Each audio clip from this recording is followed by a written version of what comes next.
Itinanggi naman ng QCPD na pinilit lang nilang paaminin sa krimen si Angel. May kasama raw abogado si Angel nung kuna nila ng pahayag. At dahil na inquest na ang suspect, bahala na raw siyang depensahan ang kanyang pagbaliktad sa korte. Nagpiyansa na ang aktor na si Billy Crawford para sa mga reklamong disobedience at malicious mischief. Nakatutok si Marisol Abduraman, live mula sa Taguig. Marisol? Jessica, nasampahan na nga ng reklamong malicious mischief at disobedience ang TV host sa si Billy Crawford sa Taguig Prosecutor's Office kaninang umaga. Tahimik ang TV host sa si Billy Crawford nang lumabas kaninang umaga sa detention facility ng Taguig Police kung saan siya nagpalipas na magdamag. Ngiti lang din ang sagot sa mga tanong ng media. Dinala si Crawford sa Taguig Municipal Trial Court kanina para isailalim sa inquest dahil sa pagwawala sa loob ng presinto sa Taguig kahapon ng madaling araw. He was told na to stop, and the police officers were already ordering him to stop, but he still refused. Kaya there was disobedience on his part.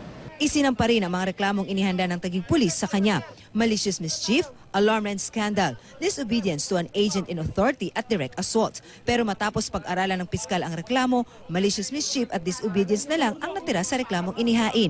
Ayon kay Senior Superintendent Arthur Asis, hepe ng Taguig Police, inihain nila ang direct assault na reklamo dahil naniniwala silang sinadya ang panunulak ni Crawford sa dalawang Taguig Police. Parang sisirain na niya yung sliding door. Aawatin na inaawat na ng mga pulis. So lalo siyang uminit naman. So imbis na magpaawat, tinulak niya. Sabay pinagtatadyakan na yung sliding door. May intention na So yun na nga, depende sa appreciation ng piskal. Pero hindi na ito isinama matapos ang clarificatory questioning ng piskal. Sabi ng abogado ng actor-host, walang sinadyang saktan si Crawford at mismong yung dalawang pulis umamin sa piskal na hindi naman daw sila nasaktan. Incidental or accidental rather than intentional. Sabi ni Crawford sa GMA News kahapon, kusa siya nagpunta sa PCP7. I said to the officer on duty, sinabi ko lang po na please lang, i-hold nyo na lang ako dito. Kasi makakasakit pa ako ng tao at makakasakit pa ako sa sarili ko. I walked back out and nakabasag ako ng salamin. And that was it. Nakabasag ako ng salamin.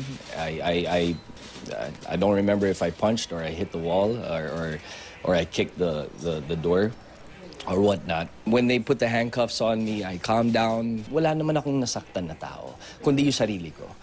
And lahat tayo may pinagdadaanan. I can't contain myself if I'm under the influence of alcohol. So that's the only mistake.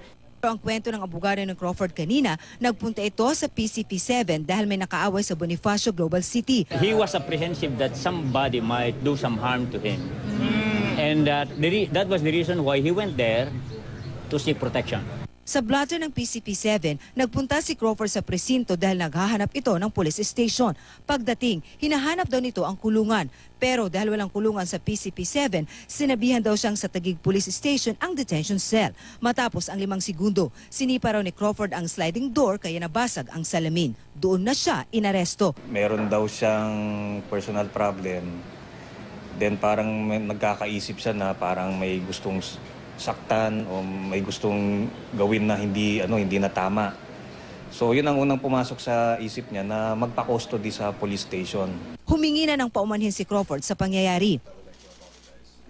For my actions.